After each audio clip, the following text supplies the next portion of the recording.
시청자 여러분 안녕하십니까. 11월 8일 JTBC 아침엔을 시작합니다. 먼저 오늘 아침 주요 뉴스입니다. 오늘 새벽 제주 해상에서 27명이 타고 있던 어선이 침몰해 13명이 실종됐습니다. 해경은 경비함정과 헬기 등을 동원해 현장에서 수색 작업을 벌이고 있습니다.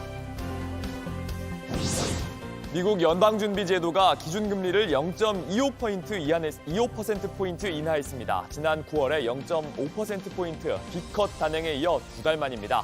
연준은 이번 대선 결과가 단기적 통화 정책에 영향을 주진 않을 거라고 밝혔습니다. 윤석열 대통령이 김건희 여사와 명태균 씨 문제에 대해 모든 것이 본인의 불찰이라며 고개 숙여 사과했습니다. 하지만 구체적으로 뭐가 잘못됐고 왜 사과하는지에 대한 설명은 내놓지 않아서 알맹이 없는 사과였다는 비판이 나왔습니다. 공천 개입 의혹의 핵심 당사자인 명태균 씨가 오늘 검찰에 출석해 조사를 받습니다. 명 씨가 여론조사를 조작했다는 의혹에 대해서도 검찰이 본격적인 수사에 들어갔습니다. 밤사이 사건 사고 소식으로부터 뉴스를 시작합니다. 조금 전 제주 해상에서 27명이 탄 어선이 침몰하는 사고가 발생했습니다. 사고 현장에 해경이 지금 구조 활동을 벌이고 있는데요. 보도국을 연결해 현재 상황 알아보겠습니다. 한민정 기자, 침몰 사고 언제 난 겁니까? 네, 해경에 사고 신고가 접수된 건 오늘 새벽 4시 33분쯤입니다. 제주 비양도 북서쪽 약 24km 해상에서 129톤짜리 대형 선망 어선이 침몰하고 있다는 내용인데요. 사고 신고를 받은 해경이 곧바로 현장으로 나갔고 현재까지 승선원 27명 중 14명을 구조했다고 밝혔습니다. 이 중 2명은 의식이 없는 채 구조된 걸로 알려졌습니다. 해경은 남은 실종자 13명을 찾기 위해 경비 함정과 헬기 등을 동원해 현장에서 수색 작업을 벌이고 있는데요. 현재 어선은 조금 전인 오전 6시쯤 완전히 침몰한 것으로 전해졌습니다. 네, 지난 밤사이 아파트에서 화재가 난 곳도 있다면서요? 그렇습니다. 어젯밤 10시 55분쯤 경기도 남양주의 15층짜리 아파트 6층에서 불이 났습니다. 다행히 인명피해는 없었지만 이 아파트에 사는 주민 42명이 한밤에 급히 대피하는 소동이 벌어졌습니다. 소방은 불이 난 집안에서 70대 남성 1명 등 주민 10명을 구조했습니다. 소방은 정확한 화재 원인을 조사하고 있습니다. 충남 홍성에서는 어젯밤 9시 50분쯤 자동차 정비소에서 불이 났습니다. 여기도 화재 당시 건물 안에 사람이 없어서 다행히 인명피해는 없었지만 건물 한 동이 모두 불에 탔습니다. 또 어제 오후 4시 반쯤에는 경기도 김포의 한 도장 공장에서도 불이 났습니다. 다친 사람은 없었지만 공장 직원 등 9명이 긴급 대피했고 공장 3동 가운데 2동이 모두 탔습니다. 지금까지 보도국에서 전해드렸습니다. 보수 진영에서조차 마지막 기회라고 했던 대통령 기자회견이 끝났습니다. 윤석열 대통령은 담화를 시작하면서 모든 게 제 불찰이라고 고개를 숙였습니다. 그러나 구체적으로 뭐가 잘못됐고 또 왜 사과하는지에 대한 설명은 없었습니다. 윤 대통령은 사실이 아닌 걸 갖고 사과를 기대하는 건 인정할 수 없다면서 모략이라는 표현도 썼습니다. 이재승 기자입니다. 국민 여러분께 먼저 죄송하다는 말씀, 진심 어린 사과의 말씀부터 드리고 그리고 이 국정브리핑을 진행하겠습니다. 윤석열 대통령은 대국민 담화를 시작하면서 고개부터 숙였습니다. 자신과 김건희 여사를 둘러싼 여러 논란과 의혹에 대해 국민께 걱정과 염려를 드렸다고 말했습니다. 대통령은 변명하는 자리가 아니라며 모든 것이 자신의 불찰이라고도 했습니다. 하지만 구체적으로 무엇이 잘못됐고 왜 사과하는지에 대한 설명은 내놓지 않았습니다. 사과를 결심하게 된 배경과 이유를 묻는 질문이 나왔지만 임기 반환점을 맞아 사과하게 됐다고 했습니다. 제가 임기 지난 2년 반을 돌아보고 앞으로 이제 시작을 하는 가운데 국민들께 감사 말씀과 또 사과 말씀을 드려야 되겠다라고 생각을 했고 후반부에 나온 마지막 질문에서도 윤 대통령은 구체적으로 말씀드리기 어렵다고 답했습니다. 정확하게 사과를 할 수 있다라고 하는 부분은 어떤 건지 좀 구체적으로 말씀 부탁드리겠습니다. 구체적으로 말하기가 좀 어렵지 않습니까?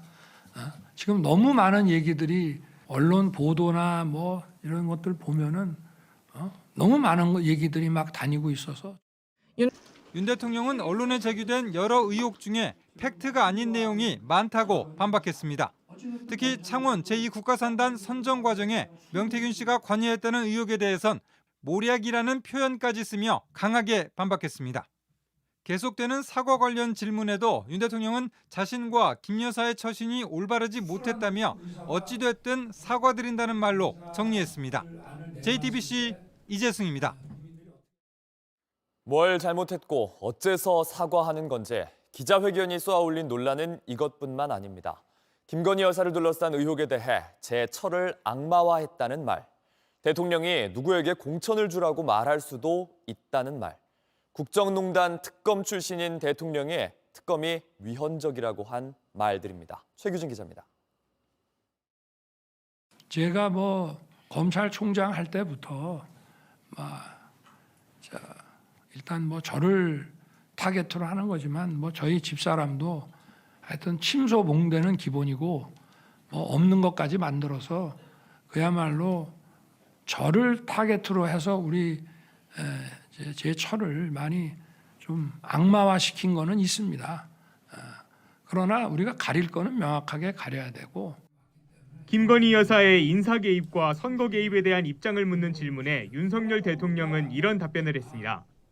김 여사 관련 의혹과 비판들이 의도적이고 과도하다는 취지로 해석됩니다. 공천 개입 의혹에 대해서도 부인했는데 그러면서도 공천을 주라고 얘기할 수도 있는 것 아니냐는 취지의 발언도 했습니다. 사람들이 이렇게 누구누구가 좋다 해가지고 저한테 알려주면 저는 그대로 인재영입위원회에다가 그냥 패스시켰습니다. 누구를 꼭 공천 줘라라고 그렇게 사실 얘기할 수도 있죠. 그게 무슨 외압이 아닌 의견을 얘기하는 거지만 그러나 과거에도 대통령 얘기한다고 되는 것도 아니고. 또 야당이 추진 중인 김건희 여사 특검법에 대해 반대의 뜻을 밝히면서 위헌적 요소가 있다는 말도 했습니다. 기본적으로 특검을 하니 마니를 국회가 결정해서 또 국회가 사실상의 특검을 임명하고 방대한 수사팀을 꾸리는 나라는 없습니다. 그거는 명백히 자유민주주의 국가들의 상권 분립 체계에 위반되기 때문입니다. 아무리 나와도 이거는 헌법의 기본 상권 분립의 본질인 그건 행정권의 고유한 부분입니다. 특검 후보를 모두 야당이 추천하는 것이 헌법에 반한다고도 했습니다. 대통령과 여당이 반대하는 그 특검을 임명한다는 자체가 저게 법률로는 뭐든지 된다는 것이기 때문에 이 자체가 이제 기본적으로 헌법에 반하는 발상이고요. 하지만 박근혜 정부 국정농단 특검 수사팀장을 맡았던 윤 대통령의 이력에 비춰볼 때 부적절한 발언이란 지적이 나옵니다. JTBC 최규진입니다. 공천 개입 의혹의 핵심 당사자인 명태균 씨가 오늘 검찰에 출석해 조사를 받습니다.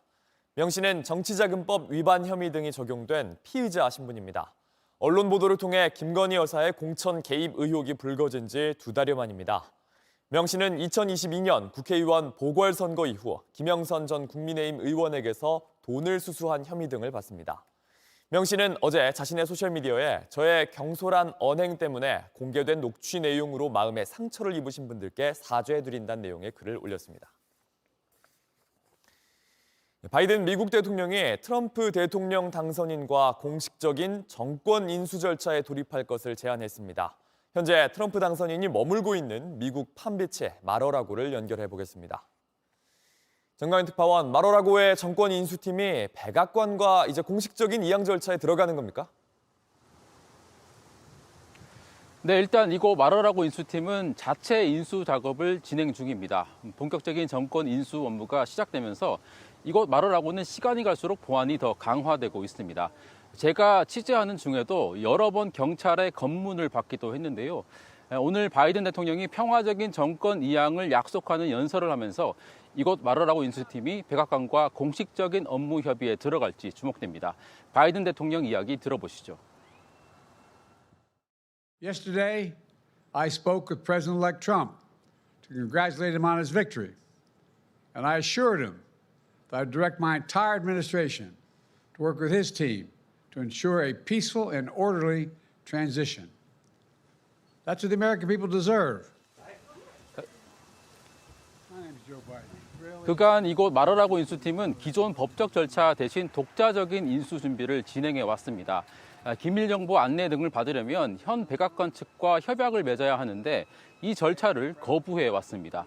진행 상황을 좀 더 지켜봐야겠습니다만 워낙 압승을 거둔 데다 바이든 대통령이 협조를 공언한 만큼 공식 인수 절차를 밟을 가능성이 열렸다고 볼 수 있겠습니다. 네. 트럼프 2기 행정부에 어떤 사람들이 함께 일하게 될지가 궁금한데 떠오르는 이름은 있긴 한데 어떤 이름들이 나오고 있습니까? 네, 내년 1월 20일 취임까지 2달여 정도 남아 있는데 인수팀이 다뤄야 할 차기 정부 자리가 대략 4,000개쯤 됩니다. 이 가운데 백악관과 내각의 주요 보직 후보자의 경우 이르면 며칠 내로 그 명단이 나올 가능성도 있습니다. 특히 트럼프 당선인은 승리 선언을 하면서 특정 인사를 직접 거론하기도 했는데요. 들어보시죠. Let me tell you, we have a new star. A star is born, Elon. Now he is. Now he's an amazing guy. Take over, Elon. Yes, take. 선거 과정에서 트럼프 캠프에 거액을 기부했던 일론 머스크 테슬라 CEO는 정부 효율위원회 위원장직을 맡을 것으로 보입니다.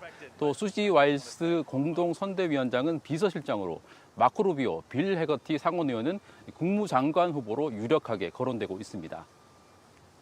네, 차기 행정부의 윤곽이 점점 드러나게 되면서 이 세계 각국의 외교전도 치열해질 것 같습니다. 그렇습니다. 벌써부터 이곳 마르라고에는 전 세계 각국의 외교 사절단들이 집결하고 있습니다. 마르라고 인근 호텔마다 이 방이 부족할 정도로 외교전이 치열해지고 있는데요. 조현동 주미대사도 이곳 마르라고에 급파돼서 외교 안보 라인 핵심 인사들과 접촉한 것으로 알려졌습니다. 외교 소식통에 따르면 현재 우리 외교부는 트럼프 당선인의 공식 취임 이전에라도 윤 대통령과의 정상회동을 추진하기 위해 다각도로 협의를 시도하고 있는 것으로 파악됩니다. 지금까지 미국 플로리다주 팜비치에서 JTBC 정강현입니다. 대선에서 패한 미국 민주당은 의회 다수당 자리까지 모두 뺏길 위기에 놓였습니다. 당 안팎에선 바이든 책임론이 확산하는 등 내부 균열 조짐도 보이고 있습니다. 워싱턴에서 홍지은 특파원입니다. 대선 투표까지 100일 남짓 남겨두고 재선 도전을 포기한 바이든 대통령. 물러나면서 해리스를 후계자로 지명했습니다. 결국 대선에 패하면서 민주당 안팎에선 책임을 바이든 대통령에게 돌리는 분위기입니다. Why didn't he open the door earlier on to primaries, caucuses, or even her running by just running, governing for one term and being cognizant of his own limitations with age. All of that conversation is definitely coming. And 해리스 선거 캠프에서 바이든이 일찍 물러났다면 이겼을 것이라는 말이 공개적으로 언급되기도 했습니다. 민주당은 의회 다수당 지위까지 뺏길 위기에 처했습니다. 공화당은 이미 상원에서 과반 의석을 확보하면서 다수당을 차지했는데 현재 개표 중인 하원 선거에서도 8석만 더 확보하면 다수당이 확실해집니다. 말 그대로 참패인 상황. 민주당 안팎에선 반성의 목소리도 나옵니다. We have to be honest as Democrats. We do have a problem connecting with working class voters. Then we will not be able to win as many elections as we want to and we need to. 진보 진영의 대부로 불리는 버니 샌더스 상원의원은 노동자들을 버린 민주당이 대가를 치른 것이라고 강하게 비난했습니다. 그러면서 민주당 지도부가 현상 유지에 급급했으며 이번 대선 패배로도 교훈을 얻지 못할 것이라고 꼬집었습니다. 이런 비판에 백악관 생각은 다릅니다. 민주당이 대선에 패배한 원인은 코로나19에 따른 물가 급등 때문이라고 주장하며 바이든 책임론을 부정했습니다. 현재 민주당 안팎에선 전통적 지지자를 비롯해 미국민의 신뢰를 회복하기 위한 당 차원의 완전한 재건이 필요하다는 지적이 나오고 있습니다. 워싱턴에서 JTBC 홍지은입니다. 미국 연방준비제도가 지난 9월 0.5%포인트 빅컷을 단행한 데 이어 2달 만에 기준금리를 다시 인하했습니다. 연준이 0.25%포인트를 추가 인하하면서 미국 기준금리는 4.75에서 5% 수준에서 4.5에서 4.75%로 내려갔습니다. 제롬 파월 연준 의장은 인하 배경에 대해 최대 고용과 물가 안정이 어느 정도 이루어지고 있기 때문이라고 설명했습니다. We continue to be confident that with an appropriate recalibration of our policy stance, strength in the economy. 이에 따라 현재 3.25%인 한국과의 금리 격차는 1.5%포인트로 줄었습니다. 파월 의장은 미국 대선 이후 정책 변화는 장기적으로는 금리 결정에 영향을 미칠 수 있지만 단기적 영향은 없을 거라고 선을 그었습니다. 온라인에서 화제가 된 뉴스, 화제가 될 뉴스를 골라 전해드립니다. 아침엔 소셜픽입니다. 윤석열 대통령의 대국민 담화에서 외신 기자의 질문이 화제가 됐습니다. 질문하는 영상이 소셜미디어에 빠르게 퍼졌는데 윤 대통령 반응에 대한 비판이 많았습니다. 평양 드론 사건에 대해 입장을 밝히지 않은 것이 남북 관계에 대한 한국이 입장을 강화한다고 생각합니까? 아니면 약화한다고 생각합니까? 이 질문을 듣고 난감해하는 윤 대통령에게 옆에 있던 대통령실 관계자는 영어로 질문해달라 이렇게 요청했습니다. 말귀를 잘 못 알아듣겠어. 기껏 한국어로 질문을 준비한 기자에게 아쉬운 반응이었다는 비판이 이어졌는데요. 사회를 맡은 대변인을 향한 반말도 논란이 됐습니다. 하겠습니다. 하나 정도 하자. 네? 이제 하나 정도만 해. 네. 목이 네. 아프다 이제. 아, 네. 그래 더 할까? 예. 네. 좀 더. 네, 기자 여러분 대충 나온 것 같아서 아니. 네, 국내외 기자들이 모인 대국민 담화에서 부적절했다는 의견이 많았습니다. 미국에선 트럼프의 압승에 민주당의 대선 후폭풍이 이어지고 있습니다. 아까도 전해드렸던 버니 샌더스 상원 의원의 패배의 원인이 민주당에 있다고 한 말 좀 더 짚어보겠습니다. Which means if he's elected, the struggle against climate change is over, and God knows, God only knows what kind of planet our kids and future generations will inherit. 미국의 대표적인 진보 정치인 버니 샌더스 대선 전에 민주당에 완전히 동의하지는 않지만 트럼프보다는 훨씬 더 나은 선택이라고 강조했습니다. 대선과 함께 치러진 상원 의원 선거에서 무소속으로 4번째 당선됐는데 샌더스는 민주당의 패배에 쓴소리를 쏟아냈습니다. 패배의 원인은 당이 노동자를 외면했기 때문이라고 말했습니다. 엘리트 계급이 부유해지는 동안 부의 격차는 벌어졌고 평균 주급은 50년 전보다도 낮은데 젊은 세대는 더 어려운 상황에 놓여 있다는 겁니다. 수천만 명의 미국인들이 분노하며 변화를 원하지만 거대 자본, 엘리트 계급을 위한 민주당이 교훈을 얻을지 모르겠다고 했습니다. 이강인과의 인연으로 우리에게 더 익숙해진 네이마르가 황당한 소동에 휘말렸습니다. 한 팬이 반지를 뺏어서 경매에 올렸다는 겁니다.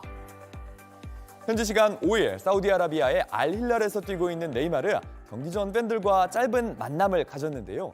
그런데 누군가 손가락을 강하게 잡아당기는 장면이 보였고 이후 네이마르는 뒤를 힐끗 쳐다보기도 했습니다.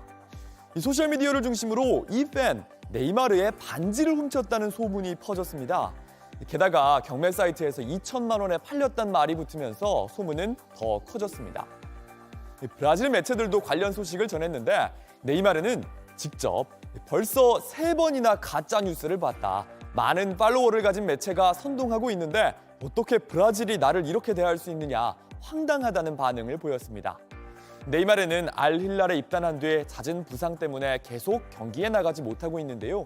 수천억 대의 이적료와 연봉에 걸맞은 활약을 보여주지 못하고 있다는 비판도 잇따르는 중입니다.